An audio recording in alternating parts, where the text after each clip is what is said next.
On va lire donc dans la bonne parole du Seigneur, dans Ésaïe chapitre 50. Alléluia.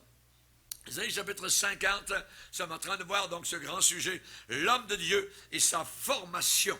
Alors, il y a une formation, on ne devient pas homme de Dieu en mettant 25 sous dans une machine et pouf, arrive là un homme de Dieu tout fait. Non, non, il y a toute une formation donc à accomplir et nous allons voir cela ce soir donc dans Ésaïe chapitre 50 et au verset 4. Ésaïe 50, verset 4.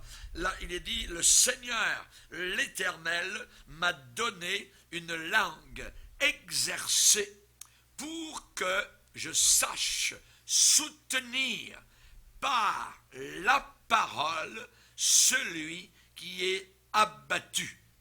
Il éveille, le Seigneur, il éveille chaque matin, il éveille mon oreille pour que j'écoute comme écoutent des disciples. Amen.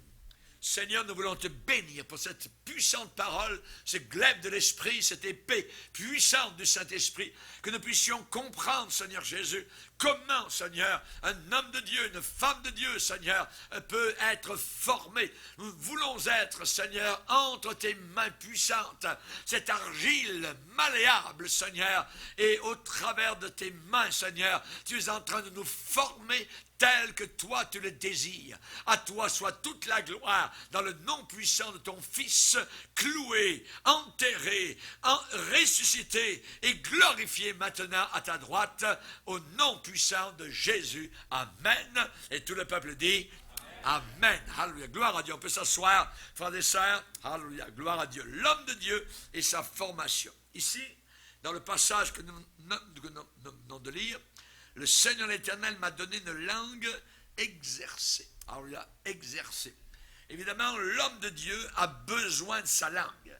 Sa langue pour enseigner. Sa langue pour témoigner. Et évidemment, ici, il est dit que le Seigneur a donné donc une langue exercée. Ça parle d'une langue habile. Pour faire quoi? Pour que je sache soutenir par la parole de Dieu celui qui est abattu. Que je sache exhorter, que je sache encourager celui qui est abattu. Et ensuite, il va dire, le Seigneur éveille, il réveille chaque matin mon oreille pour que je puisse écouter. Ça veut dire que Dieu parle, et il peut parler chaque matin. Il parle pour que j'écoute comme écoute un disciple. Ça veut dire que je suis réveillé, je ne suis plus endormi. Et si j'écoute comme un disciple, ça veut dire que je suis élève. Et il y a un maître devant moi, il y a un enseignant qui est le Seigneur, et je veux écouter donc son enseignement. Il y a différentes manières pour qu'un homme de Dieu ou une femme de Dieu donc soit formé à l'école du Seigneur, à l'université, je dirais, du Seigneur. Il y a 7 facteurs de formation qui entrent en ligne de compte en vue de quoi? En vue du service de Dieu à l'intérieur de l'Église. Premièrement, il doit y avoir une formation par l'enseignement qui est prodigué donc dans l'Église, à l'intérieur de l'Église. Chaque matin, ici, il est dit, le Seigneur éveille mon oreille pour que j'écoute comme écoute des disciples. Un homme de Dieu ne peut pas ne pas être un disciple du Seigneur. Il faut absolument être un disciple de Dieu, soumis à la discipline du Seigneur, comme l'argile entre les mains du potier ne peut pas se rebeller. Si on veut être donc ce que Dieu désire, un vase différent peut-être d'un autre frère ou d'une autre sœur, mais un vase tel que lui, évidemment, donc, le désire. J'ai besoin d'être enseigné, j'ai besoin d'apprendre, j'ai besoin de connaître, j'ai besoin de dire, je dirais, à la fin de l'étude, de dire, « Ah, je ne savais pas, ah, c'est comme ça, ah, j'apprends ». Nous apprenons toujours au travers de l'école du Seigneur. Un disciple, c'est quelqu'un qui reçoit un enseignement, quelqu'un qui reçoit un enseignement. Jésus, par exemple, alors qu'il était sur une certaine montagne, il est dit qu'il a vu la foule qui venait vers lui. Jésus est monté sur la montagne. Et après qu'il se soit assis, ses disciples s'approchèrent de lui. Puis, ayant ouvert la bouche, il les enseigna. Il les enseigna et déclara. Et ensuite arrive dans Matthieu 5, donc, les différentes béatitudes. Il les enseigna et dit. Ça veut dire qu'ils ne savaient pas, ces gens-là auparavant, ce que le Seigneur leur a enseigné. Heureux les pauvres en esprit, ceux qui se reconnaissent pauvres spirituellement, parce que le royaume des cieux est à eux. Heureux ceux qui ont le cœur pur, parce qu'ils verront Dieu. Voyez, ils apprenaient des choses, ils étaient consolés. S'il arrivait qu'ils soient persécutés, eh bien, le Seigneur leur a dit, heureux serez-vous. Vous êtes heureux lorsque vous serez persécutés et qu'on dira avec des mensonges, toutes sortes de mal à cause de moi. Réjouissez-vous, soyez dans une grande joie. Pourquoi? Eh bien, parce que votre récompense sera grande dans les cieux. Alors, ils ont appris des choses comme cela. Ils ne les savaient pas. Évidemment, il faut être perméable à l'enseignement. Quelqu'un qui arrive et qui dit « Ah oui, je le sais, ah oui, je sais ça, il sait tout. » Donc, il ne peut pas être enseignable. Et cette personne-là, donc, reste au point mort, au point où il est. Il faut absolument être formé par l'enseignement. Et Jésus, particulièrement, donc, se servait de paraboles. Des paraboles, c'est des histoires merveilleuses, donc, qui ont été données par le Seigneur Jésus, et ces paraboles sont inégalables. Il n'y a rien pour égaler ces histoires que le Seigneur a racontées pour expliquer de grandes vérités. Et il est dit dans Marc chapitre 4, verset 33, c'est par beaucoup de paraboles de ce genre qu'il leur annonçait la parole, selon qu'ils étaient capables de l'entendre. Il ne leur parlait pas sans parabole, mais en particulier, il expliquait tout à ses disciples. En particulier. Donc, dans la classe, là où il y avait des disciples assis, Jésus leur expliquait ce qu'il avait dit à la foule. La foule, ce n'est pas les disciples. Vous voyez, il peut y avoir des disciples dans la foule, mais en particulier, Jésus expliquait ce qu'il avait enseigné à la foule. Pourquoi? Parce qu'il est possible que les disciples avaient entendu comme la foule et se posaient un paquet de questions, donc en disant, mais qu'est-ce qu'il a voulu dire ça? J'ai pas compris tout ça. Et le Seigneur, le sachant, eh bien, leur expliquait tout en particulier. Et j'ai déjà expliqué, hier je parlais avec un frère qui est pasteur à Londres, donc il est entré dans le ministère. Et il me disait, pasteur, je ne savais pas que c'était comme ça le ministère. J'ai dit, bien, c'est comme ça. Vous voyez, on reçoit des baffes d'un côté et d'autre, on reçoit toutes sortes de choses. Il arrive qu'on soit découragé, mais ce n'est pas toujours. Il y a des vallées obscures, mais il y a aussi donc des sommets de lumière. Il est en train de se rendre compte que d'être dans le ministère, ce n'est pas comme quand on n'y est pas. Quand on n'y est pas, on n'y est pas. On peut voir la chose de l'extérieur, mais quand on rentre dedans, voyez. Et là, il se rendait compte. Je l'ai encouragé. Il dit, tout ce que vous m'avez enseigné, et quand je l'ai rencontré souvent à Londres, eh bien, je lui parlais, donc, et je lui expliquais, et je savais qu'il avait quelque chose du Seigneur, tout ça, et qu'il pouvait rentrer dans le ministère, mais il dit, pasteur, tout ce que vous m'avez dit, tout ça, les leçons, tout ça me revient actuellement dans la tête, parce que je me rends compte que tout ce que vous m'avez dit, c'est ce que je suis en train, donc, de vivre, voyez. Donc, on sait qu'il y a besoin d'être enseigné, de recevoir cet enseignement. Et il est dit que Jésus enseignait ses disciples, même à nous qui devons donc, je dirais, servir le Seigneur. Jésus a dit avant de monter au ciel, enseignez-leur à observer tout ce que je vous ai prescrit. Donc il y a une sorte de formation continue pour l'homme de Dieu. Il y a une formation continuelle pour l'homme de Dieu. À quelle école? À l'école des Écritures. À l'école des Écritures, voyez. Et l'homme de Dieu le sera toute sa vie.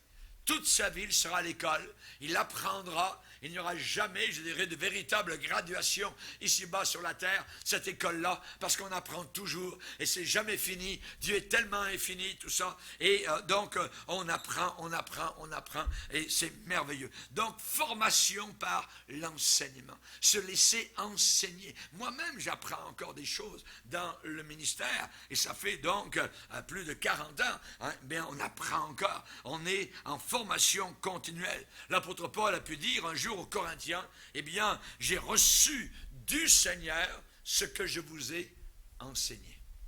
J'ai reçu du Seigneur ce que je vous ai enseigné. Nous sommes des transmetteurs d'enseignement. Mais premièrement, nous avons besoin de le recevoir, de l'assimiler, de bien le comprendre, pour le donner ensuite, afin que les gens, ce soit facile donc à comprendre. Particulièrement, il y avait un homme dans la Bible qui s'appelait Esdras. Et Esdras était un véritable homme de Dieu. Et puisqu'on est dans le domaine de l'enseignement, formation par l'enseignement, il est dit que la bonne main du Seigneur était sur cet homme. La bénédiction de Dieu était sur cet homme. Mais il y avait des raisons. Parce que, donc, préposition de corrélation qui relie, qui lie ce qui vient d'être dit à ce qui va être dit. Pourquoi la main de Dieu était-elle sur Esdras? Car Esdras avait appliqué son cœur. On parle d'application. À quoi faire? À étudier et à mettre en pratique la loi de l'Éternel. Mais plus que cela, et à enseigner au milieu d'Israël les lois et les ordonnances. Alléluia. Chers amis, pour une prédication, quelqu'un tout à l'heure me demandait combien ça prend de temps pour préparer, assimiler, mettre en place une prédication. Environ 6 heures. Environ 6 heures, voyez, pour étudier, pour sonder l'Écriture, pour ne pas dire des bêtises, voyez, pour bien savoir ce que la Bible donc a à nous enseigner. Et évidemment, Esdras était un homme semblable. La bonne main du Seigneur était sur sa vie parce qu'il avait appliqué son cœur. Il doit y avoir absolument une application. On a connu ces pasteurs qui, oh Seigneur, tu as dit, ouvre la bouche, je la remplirai. J'ai pas eu le temps de me préparer. Alors Seigneur, tu vas me donner quelque chose. Oh tiens, il y a un verset. Alors il arrive devant les gens avec un petit verset, à bric-à-brac, tout ça, c'est pas préparé, tout ça. C'est à peu près comme si votre épouse vous préparez un petit repas comme ça. Voyez, vous allez le savoir assez rapidement. Voyez, si je ne me prépare pas, voyez, peut-être que vous ne le saurez pas. Mais si je continue à ne pas me préparer, il va arriver que le monde entier va le savoir, puisque nous sommes sur Internet, dans 200 pays, ils vont le savoir. Pourquoi? Parce qu'il n'y a pas de préparation, il n'y a pas d'application. Et un homme de Dieu se doit d'être appliqué à préparer cette nourriture spirituelle, parce qu'il a affaire à des âmes immortelles. Quand on bâtit une maison, quand un constructeur bâtit une maison, la maison peut durer assez longtemps. Elle peut durer parfois, je dirais, 100 ans. Elle peut durer, même la maison, 200 ans. Une bonne maison peut durer parfois 500 ans. On en voit en Europe, voyez. Mais nous, les hommes de Dieu, les prédicateurs du Seigneur, nous avons affaire à des maisons qui vont durer pour toute l'éternité. C'est des âmes immortelles que vous êtes. Et on doit évidemment prendre à cœur cette chose-là. La Bible dit, maudit soit l'homme qui fait avec négligence l'œuvre du Seigneur. Qui fait avec, je m'en foutisme, l'œuvre du Seigneur. Malheur à cette personne-là. Esdras avait appliqué son cœur. Et l'homme de Dieu, pour être formé, il est formé par l'enseignement. Il faut absolument être enseigné. Quand j'étais à l'école biblique, j'étais donc à l'école biblique pendant 3 ans.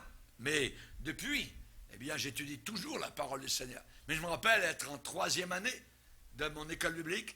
Et quand j'avais du temps de libre, eh bien, je retournais dans la classe de ceux qui étaient en première année. Pourquoi? Parce qu'à eux aussi, on leur enseignait la parole. Et cette parole, évidemment, était aussi bonne, que quand on est en troisième année, c'était autre chose. Et quand j'avais du temps, tout ça, moi, c'était mon plaisir, évidemment, donc, d'écouter la parole de Dieu et l'enseignement. Et ça, c'était là, c'était ancré, ainsi, donc, dans mon cœur. On voit que Esdras, un jour, a vécu, un réveil spirituel. Et le réveil spirituel, évidemment, donc, s'est passé à cause de la parole du Seigneur. Il est dit que Esdras lut dans le livre. Quel livre? Le Coran? Le livre des Mormons? Non, non, non. Ça n'existait pas. Trop tard, trop tard. Voyez, la Bible a été écrite 600 ans avant vous, les musulmans. Hein, et les Mormons, eh bien, 2000 ans environ avant vous. Alors, la Bible est la parole de Dieu. Et Esdras lut dans le livre, savez-vous, depuis de quand à quand? Depuis le matin jusqu'au milieu du jour. Depuis le matin jusqu'au milieu du jour. On va prendre le minimum. Le matin, c'est 9 heures. Jusqu'au milieu du jour. Le milieu du jour, c'est midi. Ça veut dire que pendant 3 heures, Esdras a lu dans le livre sur la place qui est devant la porte des eaux, en présence des hommes, des femmes et de ceux qui étaient capables de l'entendre. Tout le peuple a été attentif à la lecture du livre de Dieu. Esdras était placé sur une estrade de bois, comme moi ici, dressé à cette occasion. Auprès de lui, à sa droite, se tenait, et je vous fais grâce de tous les noms, voyez, Esdras ouvrit le livre à la vue de tout le peuple. Notre vie chrétienne, elle est autour du livre. Et une église qui n'est pas autour du livre, voyez, un pasteur qui va vous lire un verset et ensuite ferme le verset, il va vous raconter des histoires, à vous faire rire, à vous cramper littéralement. Ce n'est pas, évidemment, donc un homme de Dieu. L'homme de Dieu, il est attaché à la parole.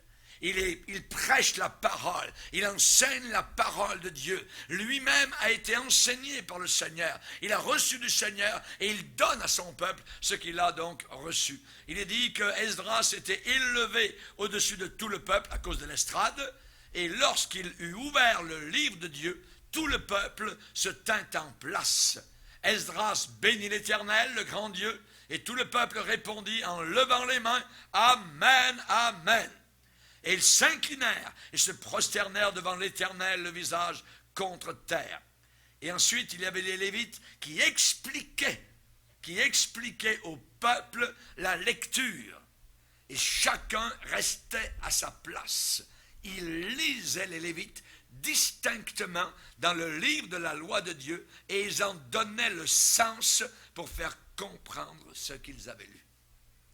Chers amis, tout est autour de la parole de Dieu. Il y a eu un réveil spirituel. Chers amis, rendez-vous compte la soif que ces gens-là avaient pendant 3 heures debout. Les hommes, leur épouse, les enfants, debout, saisis par le Saint-Esprit. Alors que là-bas au fond, quelqu'un est en train de lire à haute voix la parole de Dieu. De 9 heures à midi. 3 heures debout. À simplement écouter la prédication de la parole de Dieu. Vous avez vu dans nos églises, ceux qui regardent leur montre, au bout de 20 minutes, quand est-ce qu'il a fini? Vous voyez, c'est autre chose dans un réveil spirituel. Quand l'Esprit de Dieu se met à agir, quand les cœurs sont saisis par l'éternité, chers amis, on peut écouter la parole de Dieu pendant des heures et des heures et des heures. Amen. Donc, formation par l'enseignement. Ensuite, deuxièmement, la formation par l'expérience vécue sur le terrain. Expérience vécue sur le terrain. Et dans l'Église, c'est un bon terrain pour expérimenter justement donc cette formation. Dans l'Église de Dieu, il y a des choses à faire. Il y a des sièges à nettoyer, il y a des distributions de prospectus, il y a des chants à préparer, il y a la musique, il y a les placiers, il y a l'accueil, il y a les diacres, il y a la discipline intérieure. On vit toutes sortes de choses, voyez. Ceux qui ont vécu donc des gens qu'on a mis dehors, par exemple, de l'Église, voyez, c'est une expérience, vous n'oubliez jamais ça. Voyez, quelqu'un qui est en train de passer des prospectus des adventistes à l'intérieur de l'Église chrétienne.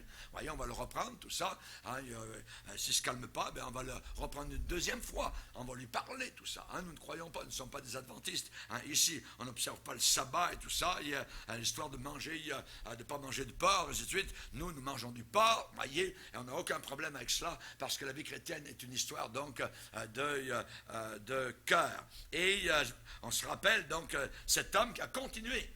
Quelques mois plus tard, toc, il recommence, il passe des prospectus, des adventistes du 7e jour. Toc, on lui demande de quitter l'assemblée.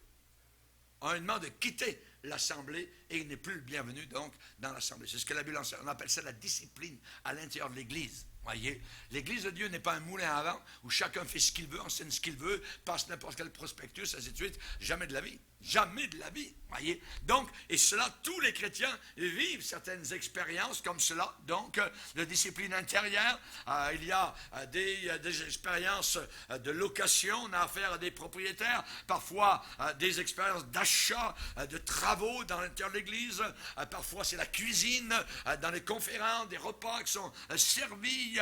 Il y a l'expérience des loups aussi qui viennent rôder à l'intérieur de l'Église, que nous discernons assez rapidement. Voyez, il y a l'exhortation, toutes ces choses-là. Donc, il y a toutes sortes d'expériences que l'on apprend. Comment fonctionne une Église? Voyez, c'est pas un club, voyez, social. C'est une Église. Il y a des puissances diaboliques qui travaillent. Donc, formation commence là par expérience vécue sur le terrain.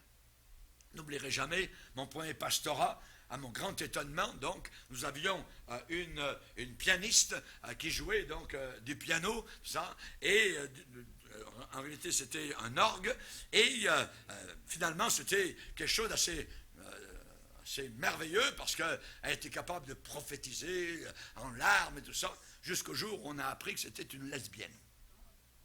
Voyez. Donc, vous apprenez toutes sortes de choses à l'intérieur de l'Église, et vous dites, wow! Voyez, comment une telle chose peut se faire? Eh bien, c'est que nous devons toujours être sur nos gardes et que quelqu'un est capable de très bien cacher son jeu. Et ça, on l'apprend uniquement par expérience. Mais c'est une chose que je n'oublierai jamais. Oui. Qui vient s'asseoir à l'intérieur de l'église? Un jour, j'ai vu un jeune homme dans une église qui était toute blanche et un jeune homme noir qui était au fond. Il dit, gloire à Dieu, alléluia. On commence à toucher d'autres nationalités. Et le jeune homme était enjoué, joyeux, tout ça. Et à la fin de la réunion, il y a des chrétiens qui étaient bien intentionnés, qui ont dit, c'est merveilleux, ça, vous êtes un chrétien, vous venez de loin, tout ça, à Haïti. Et c'était un Haïtien. Et finalement, nos chrétiens les ont invités à prendre des repas dans leur maison, ainsi de suite. Et jusqu'au jour où on a appris qu'il y avait une division dans l'église. Certaines personnes voulaient s'en aller, plusieurs. Et d'où cela provenait-il? Ce jeune homme qui était un adventiste, lui aussi du 7e jour, et qui avait inculqué sa fausseté, son erreur de Helen White à l'intérieur des cœurs. Les adventistes ne croient pas à l'enfer éternel. Il faut absolument que vous observiez la loi du sabbat, sinon vous ne pouvez pas aller au ciel. Voyez, il y a toutes sortes de fausses doctrines comme cela. Donc, j'ai dû passer, et tout homme de Dieu, tôt ou tard, doit passer par le feu d'une division. Vous voyez, des gens qui soudain vous haïssent, c'est vous qui êtes ciblés, et le diable cible évidemment une église qui prêche la parole de Dieu, et c'est le pasteur qu'il faut abattre, voyez.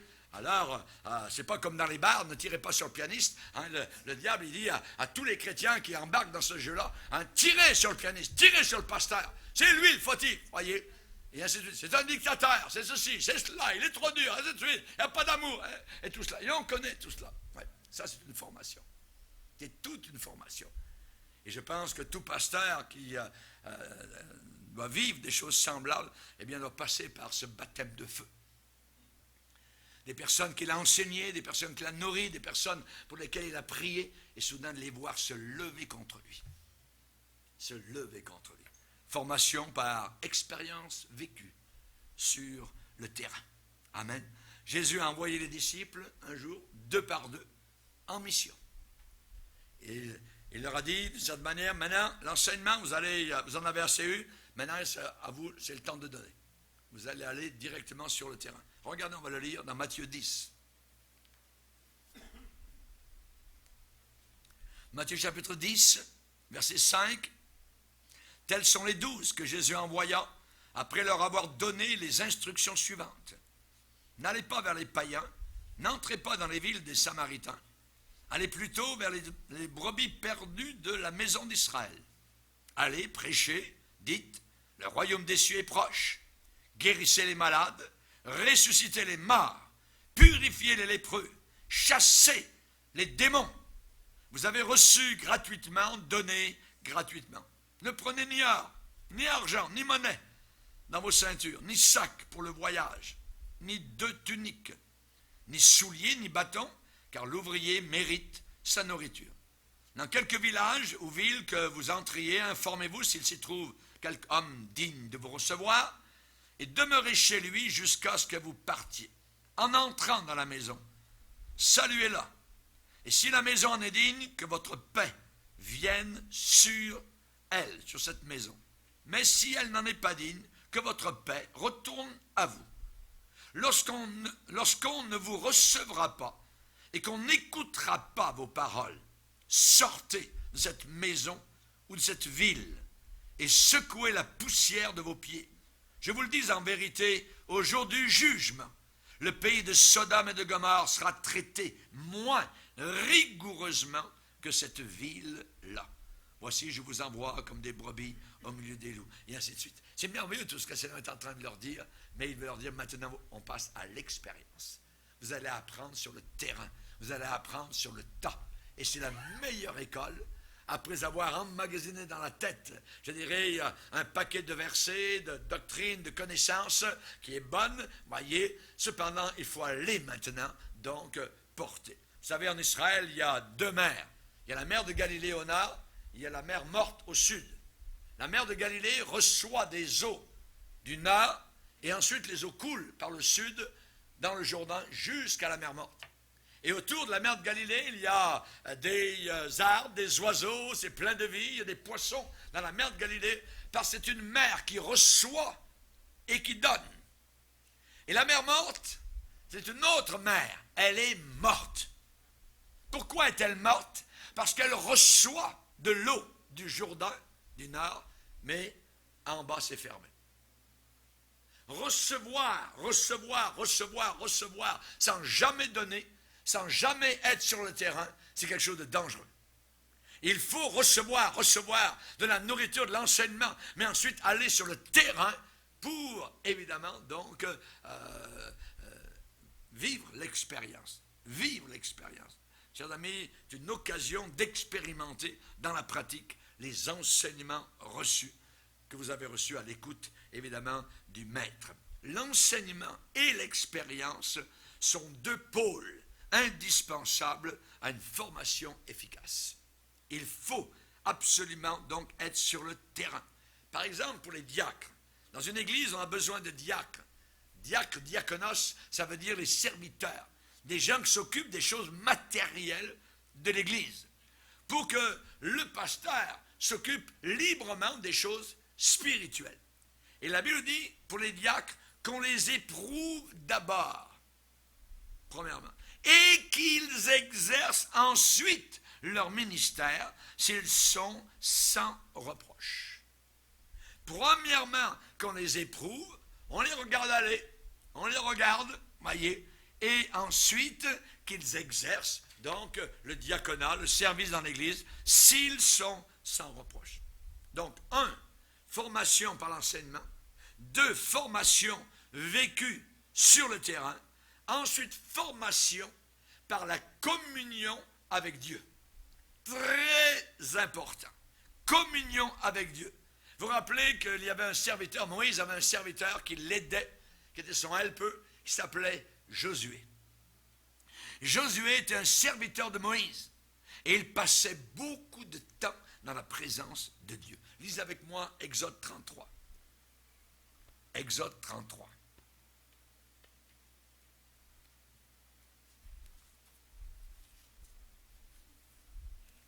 Exode 33, c'est Dieu qui se manifestait dans le désert, donc au travers du tabernacle. Et là, dans Exode 33, verset 10, il dit « Tout le peuple voyait la colonne de nuée qui s'arrêtait à l'entrée de la tente. Donc, il y avait un nuage d'une couleur éclatante, d'un blanc inimaginable, qui s'arrêtait à l'entrée de la tente. Tout le peuple se levait et se prosternait à l'entrée de sa tente. C'est-à-dire dans le camp, devant chaque tente, les gens se prosternaient en voyant là-bas au loin, donc la colonne de nuée qui était à l'entrée du tabernacle. Il est dit qu'au verset 11, l'Éternel parlait à Moïse face à face, comme un homme parle à son ami.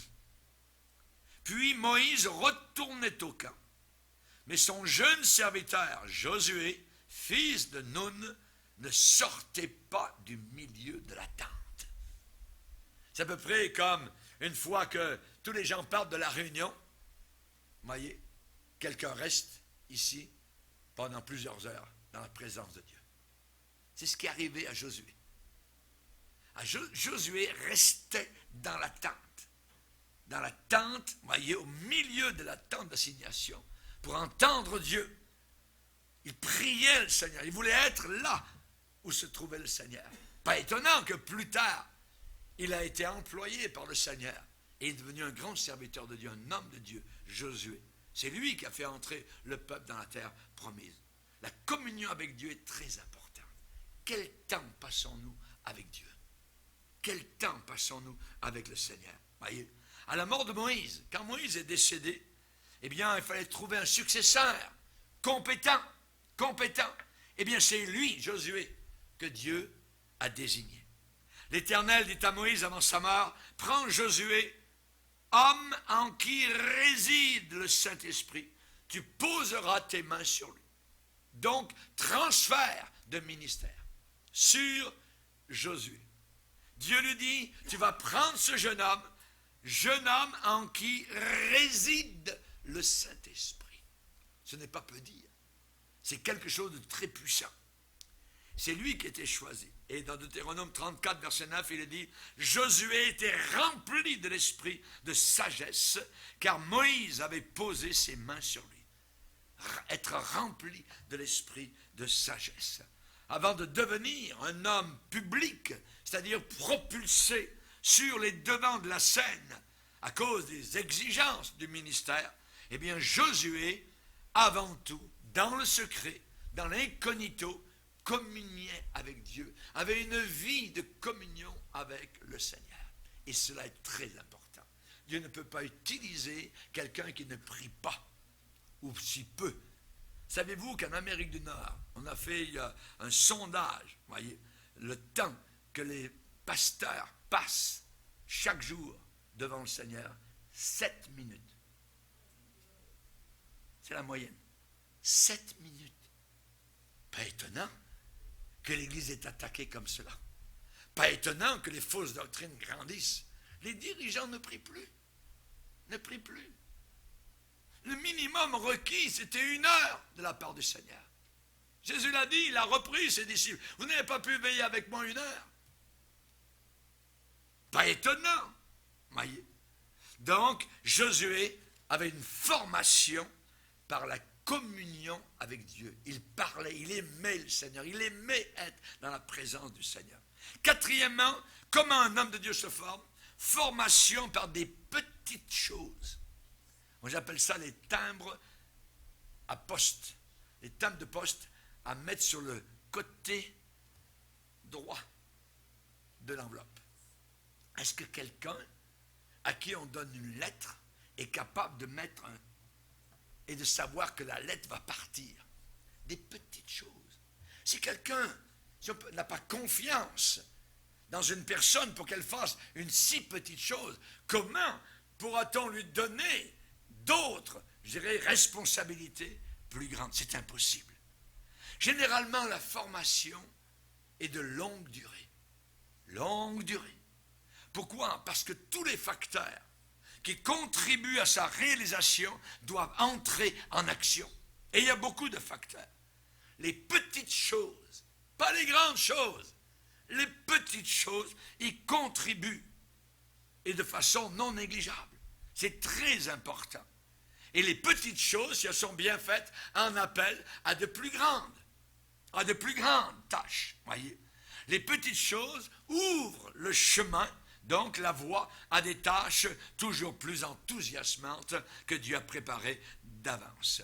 Jésus lui-même a enseigné en disant, celui qui est fidèle dans les moindres choses, l'est aussi dans les grandes. Mais celui qui est injuste dans les moindres choses, l'est aussi dans les plus grandes. Ça suit. C'est la raison pour laquelle je vais vous citer une autre version, QN, qui déclare, si quelqu'un est fidèle dans les petites choses, on peut aussi lui faire confiance pour ce qui est important. Et celui qui n'est pas fidèle dans les choses de peu de valeur ne l'est pas non plus pour ce qui est important. La fidélité dans les petites choses. David, vous vous rappelez David, il a reçu un jour l'onction de Dieu. Le grand prophète Samuel, connu du nord au sud, de Dan à Beersheba, arrive dans la cour de la ferme. Et il arrive avec la fiole d'huile, la fiole d'onction. Et finalement, après, il y a un tri, c'est David qui est choisi. Et Samuel verse donc toute l'huile sur la tête de David. Il vient de recevoir l'onction. Donc, mais qu'est-ce qu'il fait après l'onction? Eh bien, David continue à garder les brebis de son père. Il continue à garder les petites brebis et il apporte du pain et du fromage à ses frères. Il attend que Dieu fasse ce qu'il veut. Et il a dû attendre des années. Avant que le roi Saül ne se suicide et que lui prenne la place. David était fidèle dans les petites choses. Si on vous demande de porter du fromage à vos frères et sœurs, faites-le. Faites-le, des petites choses, voyez. Élisée, le grand homme de Dieu, il avait déjà lui aussi reçu l'onction. Il avait reçu un appel. Dieu avait dit au grand prophète Élie, tu vas oindre Élisée pour prophète à ta place.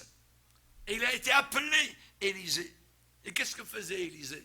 Est-ce qu'il avait un grand ministère mondial, tout ça, parti en bateau, à Tarse, tout ça, à Rome? Non, non, non. Il est dit que Élisée versait de l'eau sur les mains d'Élisée. J'ai appris ce que ça veut dire en Afrique. En Afrique, quand vous mangez, il y a toujours donc un pot d'eau qui vous est présenté. Et on verse de l'eau sur vos mains pour que vous puissiez vous laver avant de manger. Parce qu'il y a tellement de poussière. Donc, c'est une coutume. Ouais. Et là, qu'est-ce que faisait simplement Élisée? Il versait de l'eau sur les mains d'Élie. Il avait reçu l'onction, il avait l'appel au ministère, et c'est tout ce qu'il faisait. Il a attendu le temps de Dieu pour que un jour Élie monte au ciel dans un char de feu et que lui prenne la relève. Amen. Gloire au Seigneur.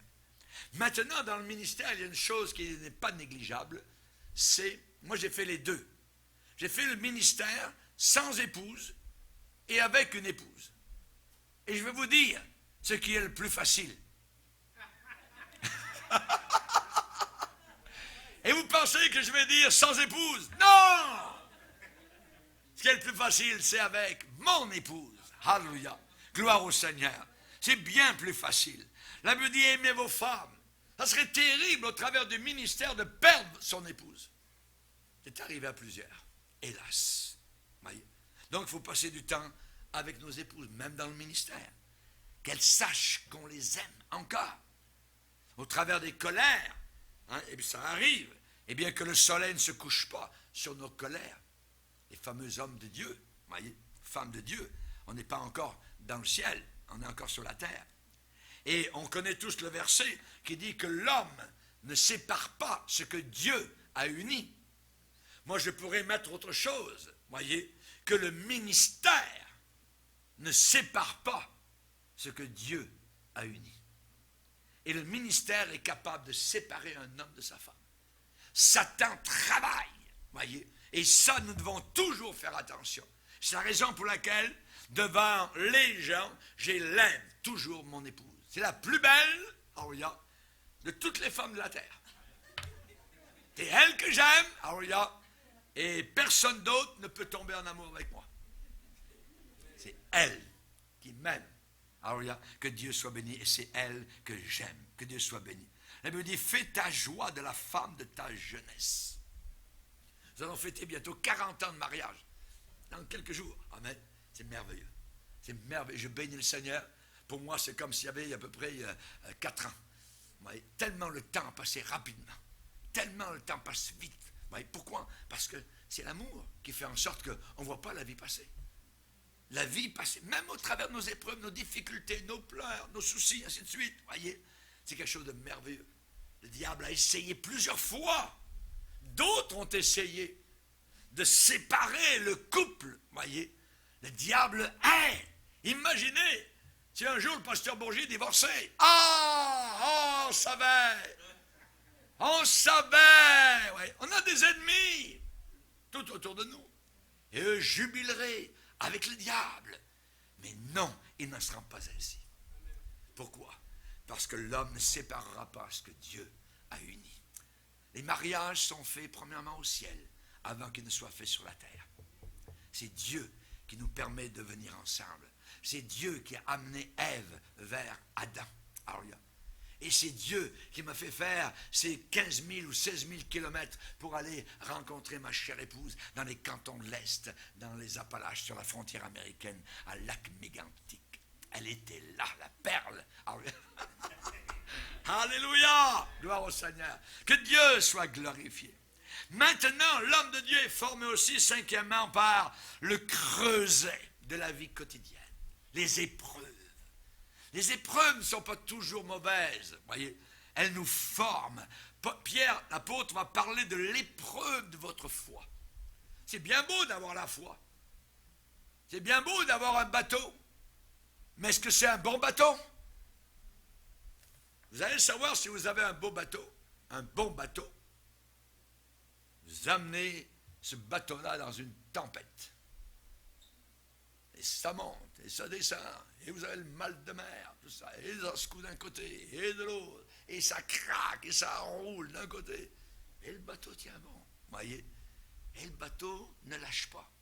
C'est dans la tempête que l'on voit comment se maintient l'homme de Dieu, le chrétien de façon générale, dans la tempête. Pas quand c'est calme. Nous voudrions toujours un beau ciel bleu, calme, c'est merveilleux. Je me rappelle un jour être entré dans la grande baie de Maracaibo au Venezuela. Mes amis, j'avais entendu l'expression une mer d'huile. C'était véridique, il n'y avait pas un brin d'air. Ils étaient en train d'aller là, un immense bateau, un pétrolier sur lequel je travaillais. C'était calme partout. On pouvait se mirer. J'aurais pu me regarder par-dessus. Vous voyez, tellement l'eau était calme. Mais ce n'est pas toujours comme ça. On aimerait la vie chrétienne comme ça. Ça, c'est la vie chrétienne au ciel. Sur la terre. C'est les tempêtes, c'est les combats, c'est les difficultés, c'est le rejet, c'est la solitude, c'est la maladie, c'est ceci, c'est cela. Vous voyez, toutes sortes de problèmes nous arrivent. Nous sommes sur un champ de bataille et ça forme notre vie chrétienne. Ça forme l'homme de Dieu. C'est une formation au quotidien, tous les jours. Voyez, et c'est une école qui peut durer toute la vie. Toute la vie. Toute la vie. Paul a dit à Timothée, souffre avec moi. Souffrir. Souffre avec moi. Que je ne sois pas seul à souffrir. Ouais. La vie chrétienne est faite comme ça.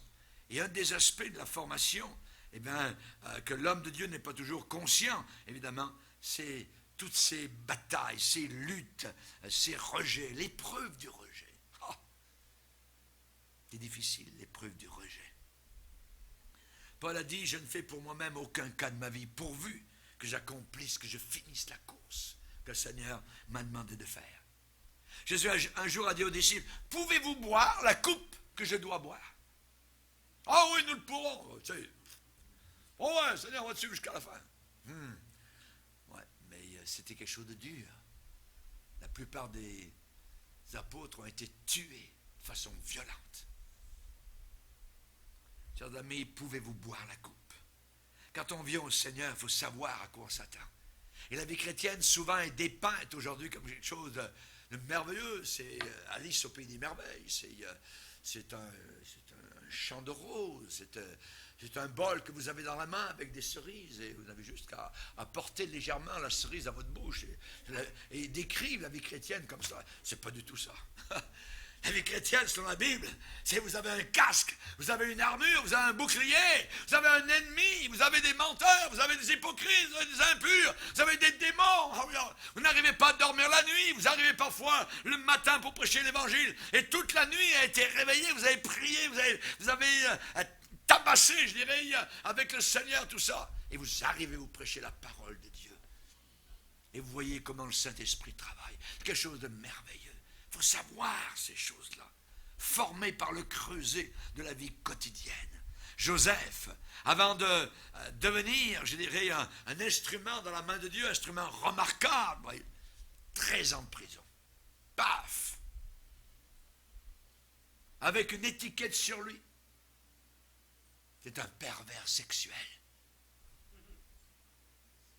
C'est l'étiquette. C'est ça que le diable cherche à faire. Accuser, un accusateur, voyez.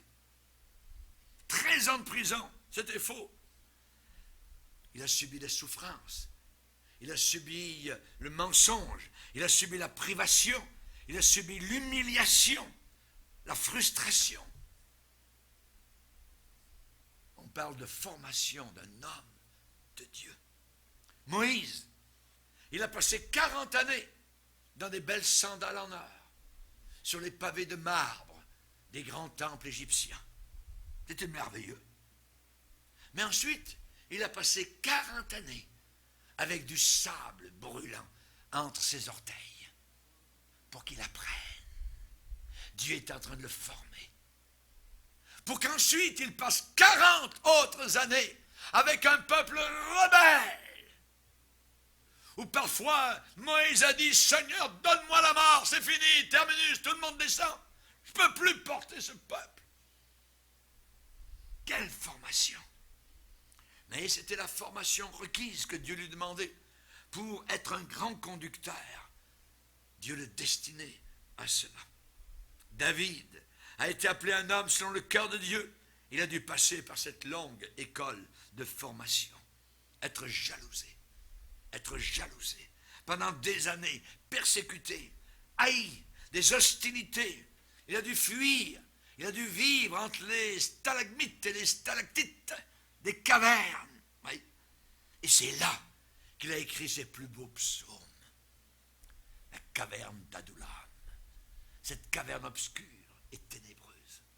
Et c'est dans l'obscurité que Dieu forme ses hommes. Quand j'étais au collège, j'avais suivi un cours de photo.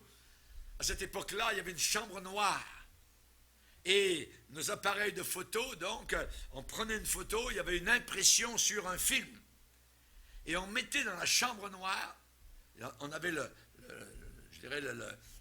l'impression, on faisait clic, et dessous, il y avait un bac, donc, qu'on appelait le révélateur. Et ensuite, on mettait, donc, le papier qui avait été impressionné dans le révélateur. C'est un papier blanc.